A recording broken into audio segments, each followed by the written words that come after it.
Welcome back to the show this morning. As the naira falls in value, inflation takes over the economy, which also usually impacts on the lives of the citizens.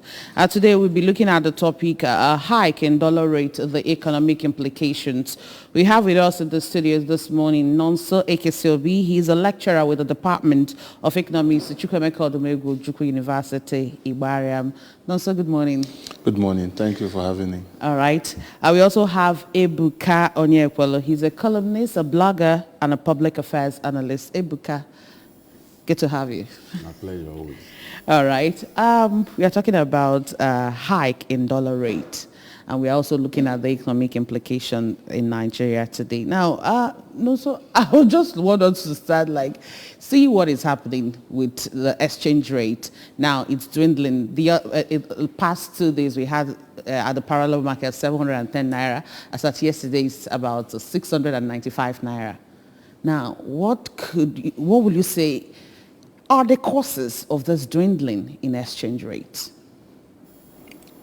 Well, I remember when I arrived, I think we were just discussing before we came on air, that we had a similar discussion about the exchange rates last year. And nothing really has changed. The same factors that have been driving it last year when we had this conversation here is almost the same thing that is repeating itself this time around, but with more intensity, as it were. Because if you look at what is going on with our exchange rate, we, as a country, we get our foreign exchange from 4 major sources. One, from oil exports, which is the major contributor. And you know, with oil exports occupying that kind of chunk in our foreign exchange earnings, you see that it has been affected by a fall in international price of the crude oil. Then secondly, we are having low output because of the increasing activities of oil theft and all that is reducing output in the Niger Delta area. And again, because of our low refining capacity. So when we sell the crude, we end up using most of the money for either importation of the refined product or for subsidy payments, or what they call what's that thing they call it again? Undercovery repayment. Then we have the non-oil export as another major contributor of our foreign exchange. But with the non-oil exports, you ask yourself, what makes up the non-oil exports? We export mainly, raw materials or primary commodities, that's command little or insignificant value in the international market. So we are not adding value to what we are producing. We are not adding value to what we are manufacturing, and so on and so forth. So that's also affecting what is going on there. The other thing is the foreign direct investment. So foreign direct investment, yes, has been a major source of foreign exchange, and that is also helping stabilize the exchange rate. But you can find out that because of the poor performance of the economy, because of insecurity and some level of instability politically, people are now taking their investments out of the country. And again, if you watch what is going on in the international market, you find out that other countries, like the euro, the other currencies, are also experiencing this weakening relationship with the dollar. So ours is not a different thing, but the only thing is, do we have the necessary buffers that can safeguard our economy from this kind of international shock? And the insecurity, again, in our country is also driving foreign investors away and taking their monies back. And again, interest rates are beginning to rise in other countries. So high interest means high rewards. So people are, there's this cash inflow reversal. People are now taking their money out to places where they feel they can make more money. Then the last one is remittances. Yes, people are Nigerians in the diaspora sending monies to their relatives, family around, and we find out that post-COVID, the same way our economy shut down here, that's the same way we experience shutdown in economies abroad. So those persons, your relatives abroad, are also feeling the pinch of that COVID effect. So they are not sending money as they used to. So all these things put together contribute to what we are having as our foreign exchange problem. Then again, there is this, will I say, conspiracy and incompetence on the part of our economic managers. From the central bank. The central bank is also as the apex bank. It's started with the responsibility for managing our foreign exchange policy. But you see that over time they have been very incoherent, very, very desperate in their approach. I remember some time ago, they said the reason why our dollar is like that is because we were importing so much, which is true. We were importing what we could have produced in the country. So somewhere along the line, they produced a list of 41 items and said that we should ban these items. But banning the items so far, did it work? We shut down our borders. So far, did it work? It only created room for, smugglers and people who circumvented the system because of our porous border, and made unnecessary, a very huge distance from it. And again, sorry, I'm just trying to give you the background of where this crisis is a combination of a lot of things. So then you now have a situation where they started blaming those in the primary market, the bureau de change operators and the rest, where they even started attacking, legitimate businesses like Aboki FX and co. After shutting down Aboki FX, did our exchange rate increase? Did it improve? Then the recent one, there's this blame game now between NNPC and the central bank. The central bank is saying NNPC did not remit any money for some time, and the NNPC has come out to refute it, that they remitted about $7 billion within the past 6 months. So when governments, status, are in this kind of mess, blame game. So who takes responsibility for what is going on? And the next thing you see, the central bank making, erratic, statements. Like if you are caught buying dollar in public, you'll be arrested. They are going down chasing. As this morning, we are seeing people stranded, people that want to travel abroad. Those things are the effect of what I've been trying to establish. Yes. So you see that there's something fundamentally wrong, and it's not as if we don't know what the problems are, but what is going on? Okay, still talking about the blame game. From a report I read, there's a Bloomberg, they were saying they're accusing Nigerian accumulating cryptocurrency as part of the causes of this slum in the fiat of currency in Nigeria. So, well, accumulation of cryptocurrencies, whether it affects the dollar, vis-a-vis exchange rate against the dollar's exchange rate against the naira, it's something that I quite I can't see the clear relationship right now.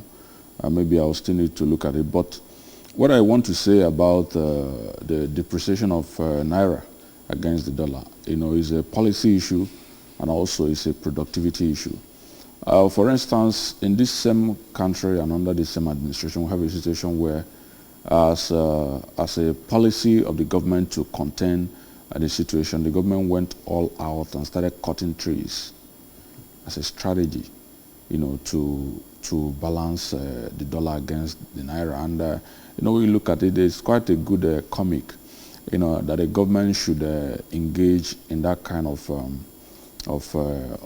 policy as its strategy, as its way of addressing the depreciation of the naira against the dollar. And then also, you look at it again, you see that it's a productivity issue. We have the dollar, actually, we can have much more effects depending on if we have the kind of human capital that we should have, and they are as productive as they should be. and that also leads us back to the same policy issue, because this is a knowledge-driven economy all over the world. I know a lot of people who stay in Nigeria and work in India. My brother works in India, he lives in Nigeria. He works in India, but he lives in Nigeria. And so many other young people, they work, they work in different countries, but they live in other countries. And this kind of job arrangements, they're usually paid in dollars. So that points to the fact that if we have a much more formidable human capital, we can be able to bring in more effects, and it will go through the right channel, because that's another problem, which is also a policy problem. The problem now is that we have a situation in Nigeria where the price of the dollar does not conform with the official rate of the government. So it's as if there are different governments within Nigeria, and that creates a lot of crisis. There is no order. And there is no way you can manage an economy or even politics effectively without order. So anything you are doing that there is no clear channel of other information or instruction, and there is no clear, no clarity in what the process or what is obtained, there is bound to be a crisis that cannot be managed. So why can't the government actually regulate what is happening in the parallel market, it or takes have you back, enough dollars to go around? It takes you back to the same problem, because like we are talking about, all these things we are talking about goes back to leadership. So if you have not been able to fix your leadership, then you are not going to be able to effectively manage your economy, and you are not going to be able to effectively meet the needs of the people. So it goes back to this same problem. So we're just like running around the same cycle, and we keep discussing these things. We'll go from SAP to structural adjustment to anything. It is still the same problem. So that's essentially and that's why government keeps playing around, trying to dodge the problem. But it doesn't go away. It stays there with you because you have not addressed it. So no matter the beauty, if the CBN can come up with beautiful policies, the problem will remain that the policies are not going to see the light of the day because they cannot be effectively implemented. So that's where we are. Okay, one of the presidential aspirants actually said that we are just a consuming nation, that we don't produce a lot, and our dependency on foreign products. I don't know if it has any effect on what we are discussing today. It does. Definitely it does. Because of I want to look at it both two ways. One is our low, productivity base in the country, where we virtually import everything. And it doesn't necessarily mean that we intentionally do so, because the environment is making it difficult to even produce anything.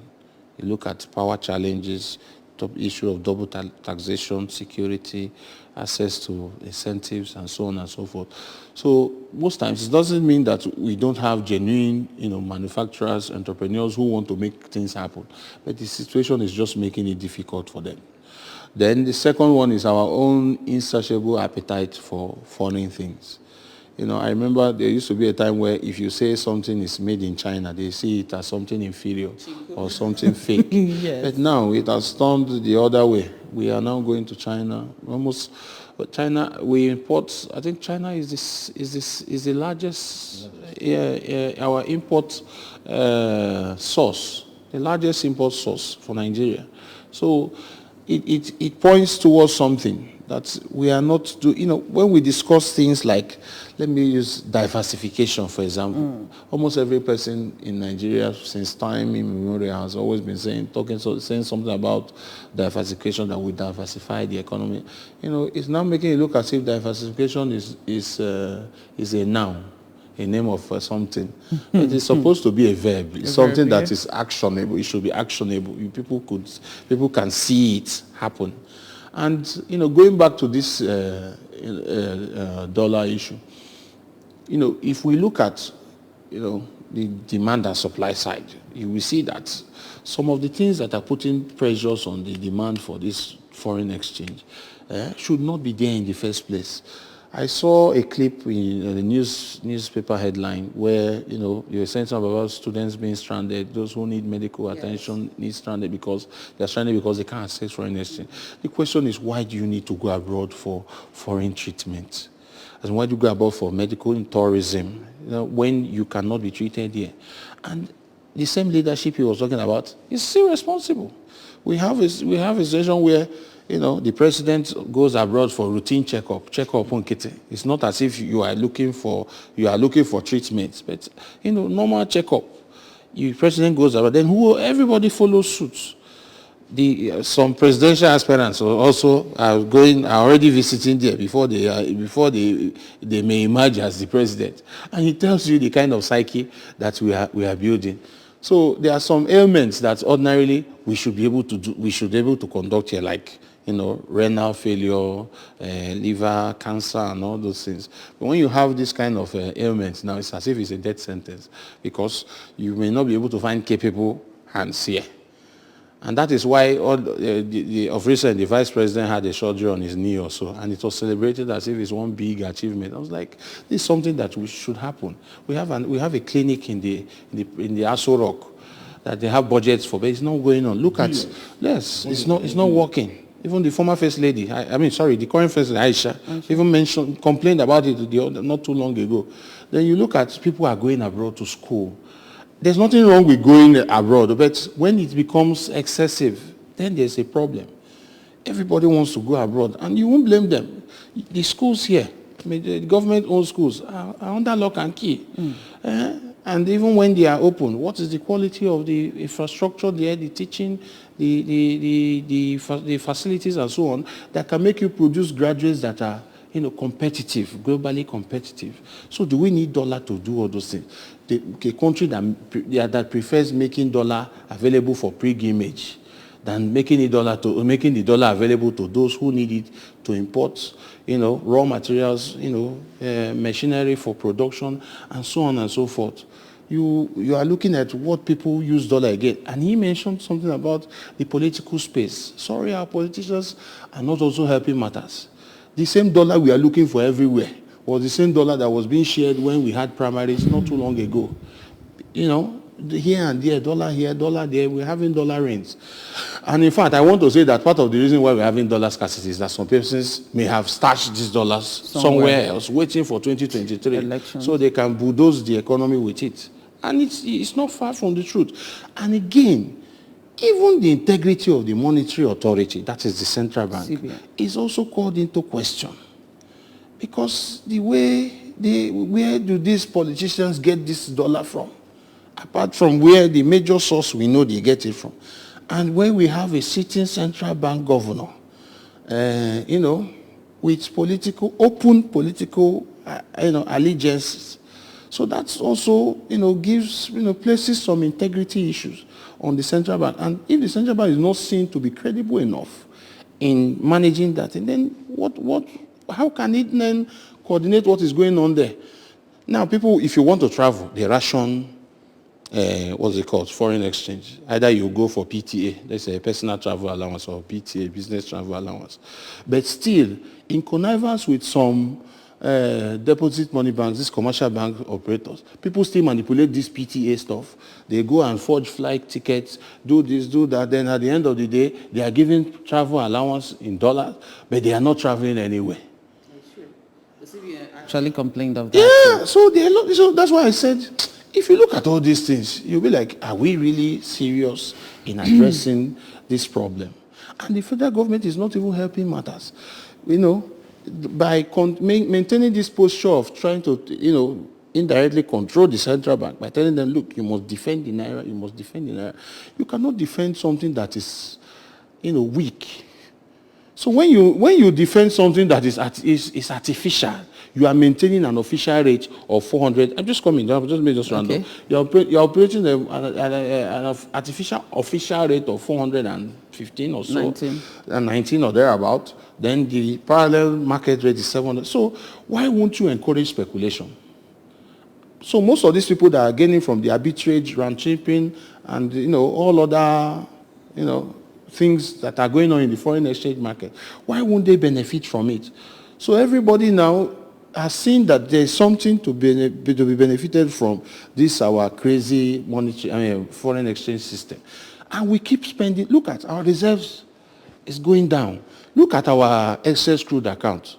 Within the space of months, it has reduced from 35 million to just 370 something thousand. It's almost zero. So can we continue like this? And if you remember, last time I was here, I told you that, look, with the way our excess crude account is going, that it may not last the next 5 years. And I didn't know that it was just a year around the corner. So these things are things that you begin to wonder, is there anybody actually interested in looking at these things? Because we are here to also discuss the economic implications, which maybe with time, when we get there. To that. But still talking about central bank, they say that one of the ways forward, that is to salvage this situation, is a significant turnaround, and they're asking Nigerians to actually work towards the goal of increasing their exports.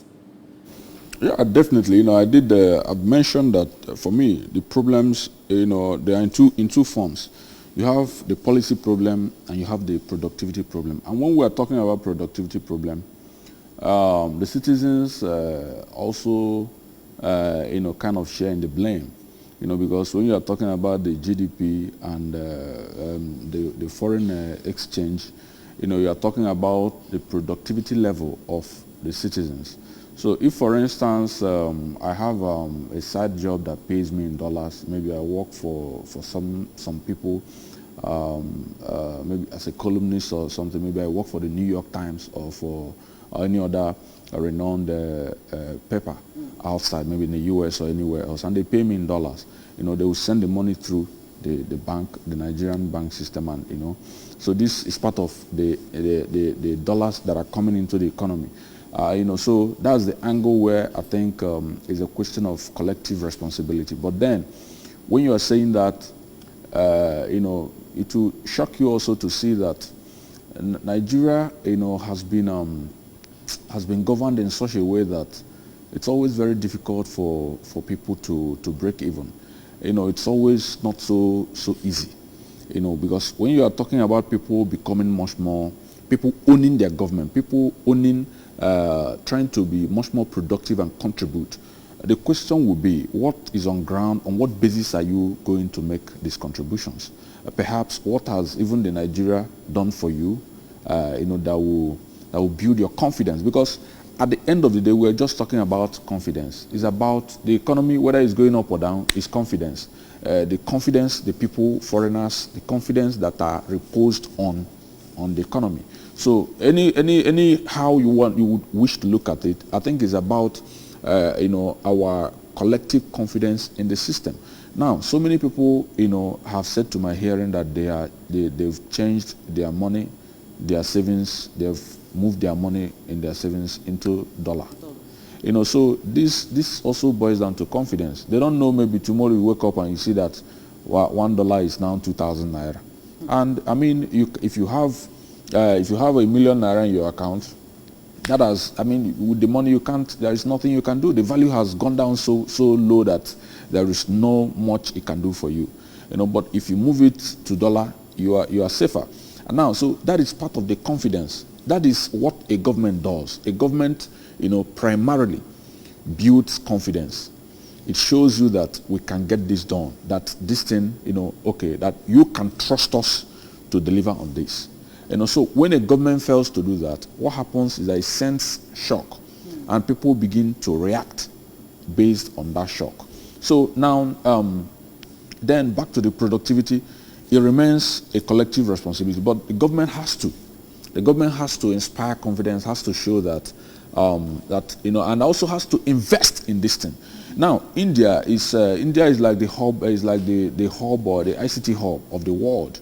In fact, even in Silicon Valley in the US, India has a substantial stake in Silicon Valley. I think the Google lead, the Microsoft lead, major ICT hubs are, the Indians are at the top of the chain, leadership. And also, when you go back, when you go to in India, they are also at the top. Their ICT skill and wherewithal is top notch, and that's how they have also. You see a government that is working now. People move from Nigeria to India for medical. Can you just imagine if you are conversant with the history of India and Nigeria? Can you begin to imagine that a time will come people go from Nigeria and they are going to India of all places for medical reasons? So these things are, it's just confidence. So if people so if Nigeria, we don't have that here. And so people feel, and I have to be very honest with you, I have met in fact, he mentioned renal care. I know a doctor a Nigerian doctor that is into renal care in the US. And she has been in renal care in the US for more than 20 or 30 years. She's an astute professional. In the US, she's a top professional as a renal care specialist. And, she's a Nigerian. She's from Anambra here. And these are people that so, but look at the system, they look at where she's operating in the US. And there she has built the confidence because the system allowed it to be. And now, after so many impression on her and on the family with the husband, they agreed to build a renal care center in Anambra here, and they've just concluded with it. And I was just discussing with them, and their concern is how will the hospital be sustainable. That has been the issue. So it's not about people, if you are bringing local investors or if you are inspiring people to invest their money or you are bringing foreign investors, can they trust you? Or rather, are you sure that you can guarantee them the sustainability of their investment from your own part as a government? So that's the problem. So we are talking about productivity and also that's part of the productivity. So you see that even when the people try to put in their money, when they try to make these investments, they are not sure. And there is a big problem because no business-minded person will put in his or her money where he or she is not sure.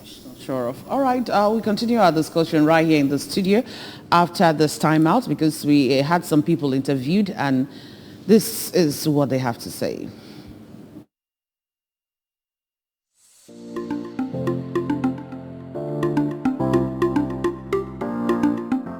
The economic implications are so obvious. One, we are not producing anything. We are virtually importing everything, and because of the exchange rate, 710 to 710 naira to $1, virtually the prices of goods would definitely increase, and because we are dependent on everything foreign, so the price of goods in Nigeria will be so high, and it's actually bringing a lot of total hardship to people. I know the purchasing power, because the purchasing power of the Nigerian man has actually reduced because the naira no longer have value.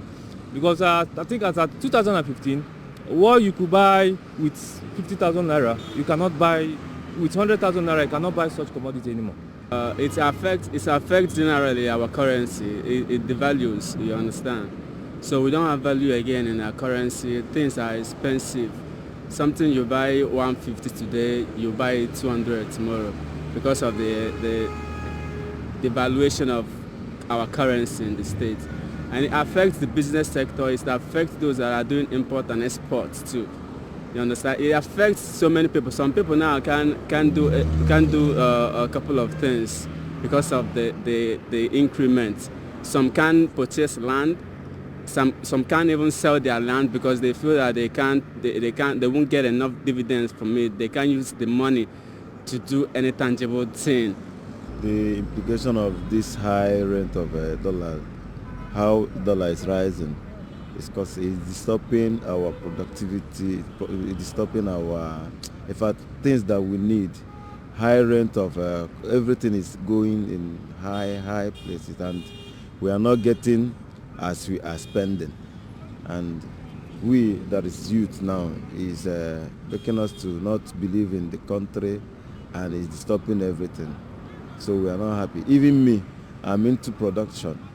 Before you will produce one thing now, what we used to produce maybe 200, 300, now you will spend like 1,000, and you will not sell it maybe 15,000 or whatever, the people will now want you to sell it the same price that they used to buy it. It's not really funny actually, but it's going to be a bad effect to the economy, because before dollar rose to 710, people has already been complaining, and now it's up to this moment. There are people that cannot even afford 3 square meal, and it's going to be a problem to the economy, in the sense that the height of the price of the goods right now will be so costly, and it will be unaffordable. And added to the burn of having strike being on ground, and many civil servants are not going to work. So how then are they going to get the money to feed their young ones and themselves?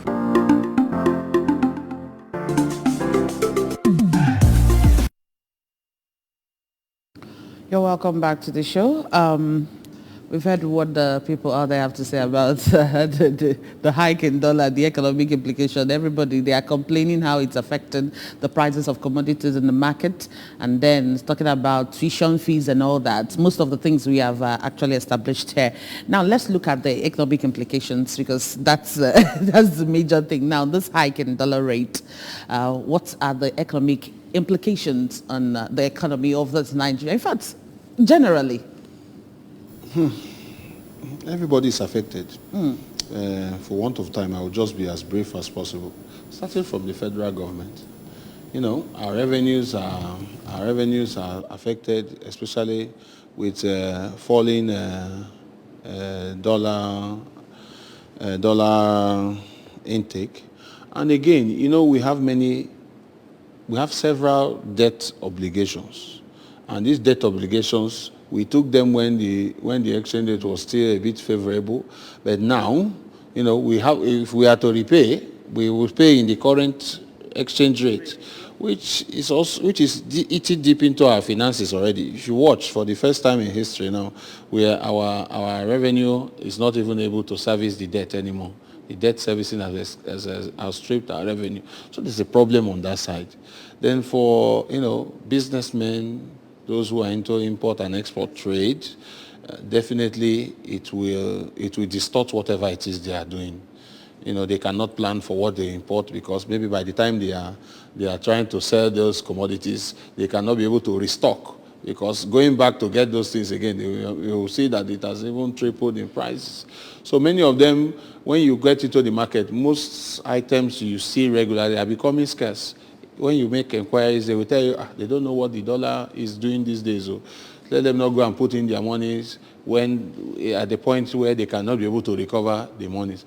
Then on households, look at what they are saying now. The price of almost everything is increasing, because definitely this increased cost will be shifted to everybody, and we will pay for it. And remember that our incomes are constant, where in fact not even constant, it's even depreciating in value, because especially for fixed income earners, come rain, come shine, your salary is still the way it is, and you blame people who are going on strike for salary increase and the rest of them. So across board, everybody is paying for it. And mind you, our economy is, forget all these numbers we are bringing out as our GDP numbers. In fact, I'm questioning most of our GDP values, our inflation values, because they are big, they are very, very conservative. The Nigerian inflation value should be above 40%, because almost everything has seen this kind of skyrocketing increase in prices. So when all these things happen, it's pointing you towards something. The economic implication, again, nobody wants to hold the naira again. And remember, your currency, one of the core functions of money is it's a store of value.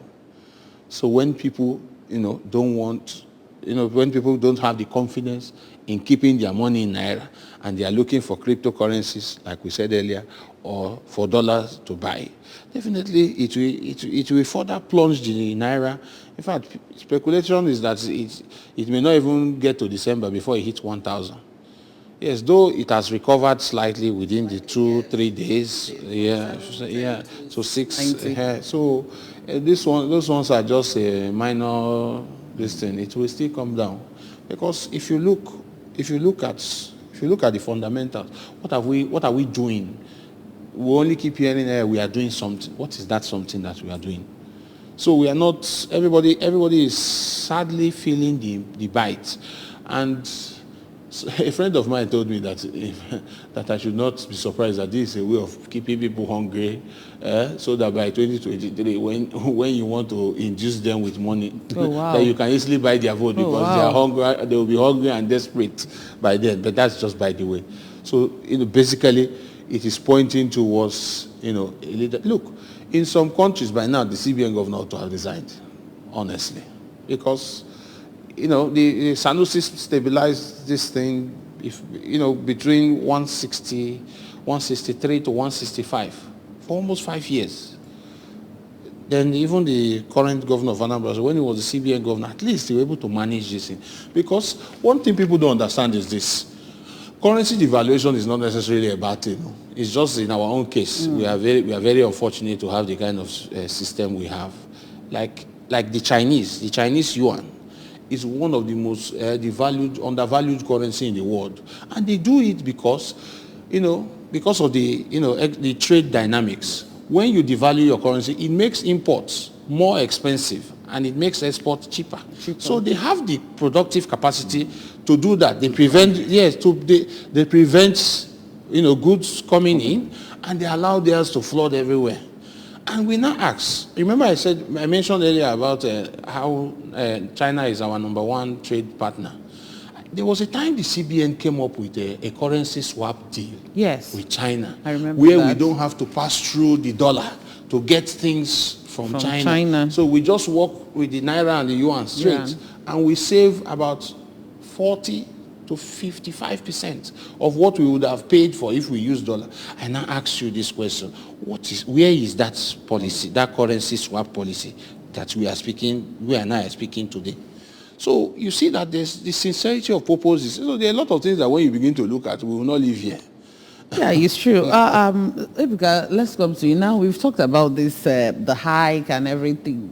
Now the question is, what should we do? The CBN, because he said that the CBN, they're not doing anything. They're virtually not doing anything. What should we do? Because I heard some people mentioning about heating, making our refineries work and all those things that are not working in the country, that it's, to some extent, it can help. Anyway, I don't think I will tell the government what to do. But we can suggest. The government already knows what to do. What I want to suggest, we need to keep talking. What I want to suggest to individuals is to look for things to do locally. If you are an importer, look for other things to do. I mean, agriculture is a viable business. You can pick a part of any part of agriculture of your choice and do a little study on it, and then you invest money in it. It will be much more profitable for you. Even an egg now goes for about 17 hours. So a crate of egg. 80, okay, right? A crate of egg. I used to buy a crate of egg, 1, 2, 1, 3, 1, 5. Depending on the size. As of now, yes, depending the big size. As of now, the last time I bought, I think last week I bought, was it 1.9 or so? So that's to show you, so now that's it shows that investing in this area is viable for you. And then maybe if you are a civil servant, or you have a fixed salary, what I suggest also is for you to begin to look at how you can use your skill. Maybe there are things you can do. You can cook, you can do confectionaries very well, but you just do it for fun and all that. You can convert it to business. And then if you are skilled in writing, and you can look for where people you can write, you can contribute and do freelancing, and they will pay you. So these are the areas I'm looking at. I think we have given government enough ideas that they should run with. But if they don't want to run with it, you can't take a horse to a river and force it to drink water. So the survival strategy for everybody should find a way. Like he's pointing out, we need to improve our productivity in the country, our productive base, everybody. But that is also dependent on that same enabling environment that we have been talking about. Those things that will make us demand this foreign exchange less. Yes. Begin to work on it. I've not said that the central bank, in their own way, they have been trying to work on those things that that are putting pressure on the economy, but only the monetary policy side cannot do it. We need to have some level of fiscal responsibility on the part of the federal government and the state governments as well. So people won't be compelled to be seeking treatment abroad, this one abroad, that one abroad. No, many things. So to encourage, our local capacity to work, so we can manufacture a lot, things that we can, things that we eat, things that we wear, things that we use. So then I was mentioned. Then there has to be deliberate, what we call exchange rate targeting. The essence of the exchange rate targeting is not necessarily to make the exchange rates rise, as in the naira rise against the dollar. No, it's to make it stable and predictable. It is the problem is not that the naira is losing value, but it's just that you can sleep today and wake up tomorrow, and you can sleep today and wake up tomorrow, and it will increase by 50% or 30%. So people want to know what the exchange rate will be, not just for today, but tomorrow. So if we know that by tomorrow it will increase to maybe 750, we know that when we get to 750, it will remain in that 70 for a while. So within that period, if you want to import, you can plan with that 750. If you want to manufacture, you can plan with that 750. If you want to do other things. So the aim should not necessarily be to make the naira to appreciate against the dollar. No, nobody does that again. What you come is to target it, make it predictable, and make it stable. With that, everybody, even the government, can work with it. Now, can that be achievable in Nigeria, making it stable? Can, because it keeps dwindling by the day. That's why I asked That's the what I'm question. saying. It doesn't mean that it cannot depreciate further. No, but at least let it not be this weekly depreciation. Let it be daily. Let us know that look at we are looking at maintaining it within this place. So, and everybody that's what they do with the budget now. Before you bring out the budget, you tell us the budget parameters, what you expect inflation to be like, interest rate to be like, unemployment to be like, the population growth rate to be like. Those informations now, we now help those in the economy to plan around it. That this is what the government wants this thing is looking at for the year. This is what this value should be. Then somewhere along the line, maybe same way they release quarterly results for GDP and the rest, they can also project most of these things that look at we will try to make this thing 750 for the next 3 months. So the government now knows that, yes, everybody now knows that this is what it's fighting. Then we'll make up our mind that yes, the dollar is now 750 and it's going to be 750 for this period, and we work with that. That's basically it doesn't need all this unnecessary manipulation. So do we have the data? Do we have the information? This thing should be evidence-based. It's not mere speculation. In the court, and the rest of them. How many people have domiciliary accounts? How many people, encourage people that this dollar that they are holding physically, you are hearing EFCC, boggling, breaking into houses, seeing stash of dollar here and there. Encourage people to bring these monies into the financial system. Imagine if these monies were in the domiciliary account. Banks can we take this money from there and make it available to those who need it. So there are a lot of things